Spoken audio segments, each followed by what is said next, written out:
কেরলে পৌঁছে গিয়েছে মৌসুমী বায়ু। এই রাজ্য এখন প্রতীক্ষায় কবে আসবে বর্ষা।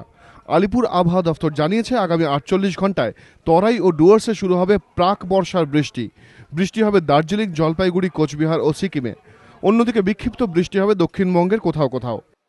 দক্ষিণবঙ্গে কিন্তু আপাততভাবে বিক্ষিপ্ত বৃষ্টি হবে,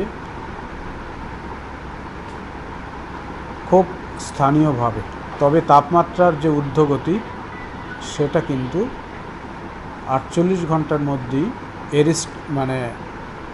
বন্ধ হয়ে যাবে এবং তাপমাত্রা কিন্তু স্বাভাবিকের কাছাকাছি থাকবে। আকাশে মেঘের আনাগোনা কিন্তু আগামী 48 ঘন্টাতেই শুরু হবে বা দেখা যাবে। পূর্বাভাসে বলা হয়েছে দক্ষিণবঙ্গের তাপমাত্রা থাকবে চড়া।